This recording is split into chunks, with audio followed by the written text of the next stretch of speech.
안녕하십니까. PPP 탕감 신청 전 알아야 할 5가지라는 제목의 지난 영상을 통해서 PPP 탕감 신청 전에 꼭 알고 계셔야 할 5가지를 이해해 보았습니다. 오늘은 PPP 탕감 신청을 위해서 어떤 양식을 사용해야 하는지에 대해서 이해해 보도록 하겠습니다.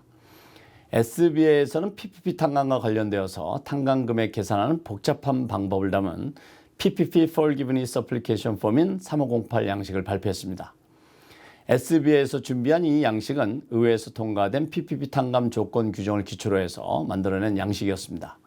그렇지만 계산이 너무 복잡하고 PPP 탕감 조건이 지난 6월 5일 변경되었고 의회 등 여러 단체에서 PPP 계산과 신청을 간소해야 한다는 여론에 의해서 새로운 양식인 3508 EG라는 좀 더 간소한 양식이 나왔습니다.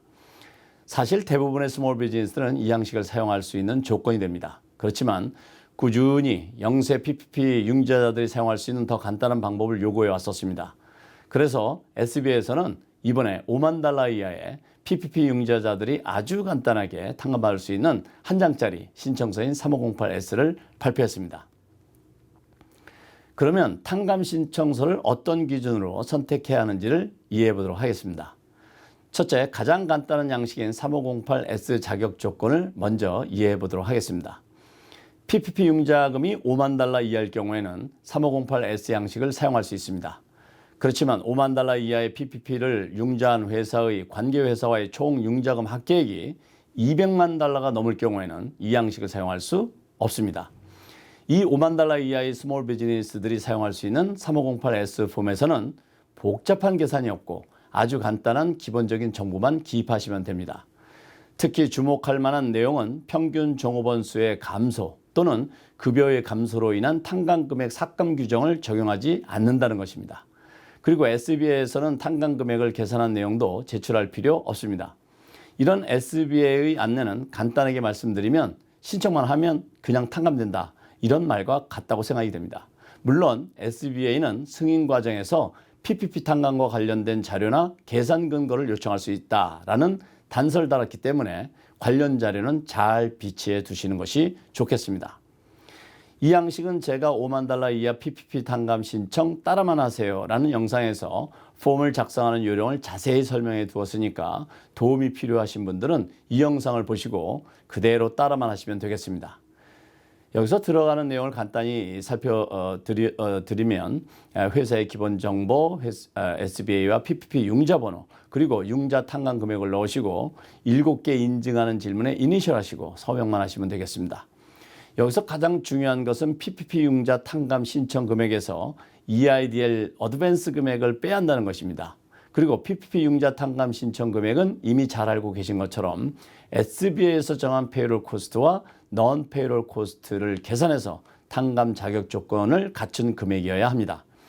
PPP 탕감 신청은 융자받은 은행을 통해서 신청하셔야 합니다. 그래서 $50,000 이하 PPP 융자를 받으신 분들은 이 양식과 함께 은행에서 필요로 하는 서류를 제출을 하시면 되겠습니다. 둘째는 3508 EG 폼입니다. 만약 PPP 융자금이 $50,000가 넘을 경우에는 다음에 선택할 수 있는 양식은 3508 EG 폼입니다. 이 양식을 사용하는 조건은 다음의 3가지 중 하나가 해당되면 이 양식을 사용하실 수 있으십니다. 첫째 조건은 PPP 융자를 신청했을 때 신청 금액에 종업원 급여가 포함되어 있지 않았고 PPP 융자를 신청할 때 종업원이 없었던 자영업자나 인디펜던트 컨트랙터와 같이 종업원 없이 혼자 또는 부부가 일했을 경우에 해당됩니다. 이런 경우는 대부분 PPP 융자금이 $50,000 이하일 겁니다. 따라서 이 조건에 해당되시는 분들은 3508 EG보다는 앞서 설명드렸던 3508S 양식을 사용하시는 것이 훨씬 더 간편하실 수 있으십니다. 이 조건은 3508S 양식이 나오기 전에 만들어진 것이기 때문입니다.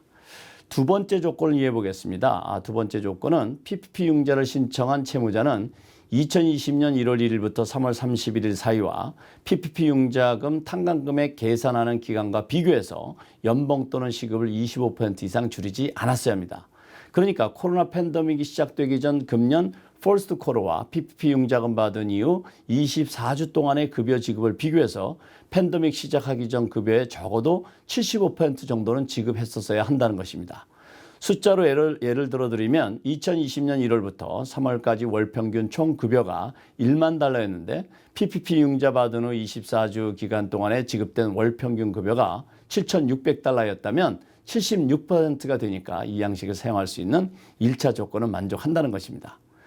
이 조건이 만족할 경우에는 이 조건과 함께 다음의 조건이 맞으면 3508 이지를 사용할 수 있는 자격을 갖추게 됩니다. 이어지는 조건은 2020년 1월 1일부터 탕감금의 계산 기간인 24주가 끝난 날까지 종업원수 또는 평균 임금이 줄어들지 말았어야 합니다. 단 2020년 12월 31일까지 2020년 2월 15일 현재 고용되었던 종업원과 유사한 수준의 종업원을 구할 수 없었거나 재고용을 거절한 종업원 수와 해당 급여는 제외됩니다. 그러니까 이 두 번째 조건을 간단히 설명드리면 급여를 25% 이상 줄이지 말았어야 하고 팬데믹으로 인한 재고용의 어려움, 종업원의 출근 거절, 유사 수준의 종업원을 고용하기 어려운 것을 제외하고 평균 종업원 수 또는 근무 시간이 줄지 말았어야 한다는 것입니다. 세 번째 조건은 두 번째 조건에서 제시한 첫 번째 조건은 같습니다. PPP 융자를 신청한 채무자는 2020년 1월 1일부터 3월 31일 사이와 탕감금의 계산하는 기간과 비교해서 연봉 또는 시급을 25% 이상 줄이지 않았어야 한다는 것입니다. 이것은 두 번째 조건에서 첫 번째 제시한 것과 같은 것이죠. 이것과 함께 다음의 조건이 만족되어져야 하는데요. 이어지는 조건은 채무자는 정부 명령을 준수하기 위해서 탕감 기간 동안 2020년 2월 15일 이전과 같은 수준의 영업활동을 할 수 없었을 경우입니다. 아마 두 번째 경우보다는 이 세 번째 조건에 해당되는 스몰 비즈니스들이 많을 것으로 생각됩니다. 많은 비즈니스들이 소셜 디스턴스 그리고 강제로 영업 중단 또는 축소를 했었고 코로나 확산을 막기 위해서 정부의 명령을 따르기 위한 제대로 된 영업을 할 수 없었기 때문입니다. 좀 복잡하시죠? 이 3508 이지 사용 조건을 아주 간단히 정리하면 종업원이 없었던 PPP 융자자 그리고 급여를 25% 이상 줄이지 않았고 팬데믹으로 인한 종업원 재고용이 어려운 경우를 제외하고 종업원 수가 줄지 않았다면 이 양식을 사용할 수 있다는 것입니다. 혹시 이 부분이 이해가 잘 가지 않으시는 분들은 지금 설명드린 내용을 다시 들어보시거나 아니면 지난 6월에 이 3508 이지 양식을 작성하는 방법을 소개한 초간단 PPP 탕감 신청서라는 저의 동영상을 들어보시면 이해에 많은 도움이 되실 거라고 생각됩니다. 세 번째 PPP 탕감 신청서 양식은 3508 폼입니다. 지금까지 PPP 탕감 신청서 3508S와 3508 이지를 어떤 경우에 선택할 수 있는지에 대해서 이해해 보았는데요. 그러면 3508 폼은 어떤 경우에 사용하면 될까요? 네, 이미 대부분 아셨을 텐데요. 3508S와 3508 이지에 해당되지 않는 모든 PPP 융자자들은 3508 양식을 사용해서 PPP 탕감을 신청해야 합니다. 그렇지만 이 양식 역시 처음에 나왔던 양식에 비하면 많이 간편해졌습니다. 이것 역시 제가 5월에 설명한 PPP 최대 탕감액 신청 따라만 하세요 라는 영상과 SB에서 이 양식을 수정 발표해서 다시 6월에 수정 PPP 탕감 신청서라는 제목의 영상에서 어떻게 계산해야 하고 작성해야 하는지를 자세히 설명해 두었으니까 참고하셔서 도움을 받으시기 바라겠습니다. 이상 SB에서 발표한 세 가지 탕감 신청서 중에 나에게 맞는 폼을 어떻게 선택해야 하는지에 대해서 설명을 드렸는데요. 어떤 탕감 신청서를 선택하더라도 꼭 알고 계셔야 할 것은 첫째, PPP 탕감의 핵심인 페이롤 코스트와 넌 페이롤 코스트와 관련된 자료와 계산한 내역을 잘 보관해 두셔야 한다는 것입니다. 두 번째는 PPP 탕감 신청 금액에서 EIDL 어드밴스 받은 것은 차감하셔야 합니다. 세 번째는 탕감 신청은 융자한 은행을 통해서 신청해야 하기 때문에 이 신청서와 이외에 은행에서 요구하는 서류를 준비하셔야 한다는 것입니다. PPP 탕감 신청 중 꼭 알아야 할 5가지라는 제목의 지난 영상에서도 말씀드렸지만 이 양식들의 expiration date이 10월 31일로 되어 있습니다. 이것으로 인해서 혼돈스러워하고 있는데요. 이 날짜는 무시하셔도 됩니다. PPP 탕감 신청 마감은 PPP 융자금 상환 기간 내에만 하면 되도록 SB에서 지난 10월 13일자로 명확히 발표했습니다. 오늘은 PPP 탕감 신청서 세 가지에 대해서 이해해 보았습니다. PPP 탕감 신청서 선택에 도움이 되셨기를 바라겠습니다. 오늘은 여기까지입니다. 감사합니다.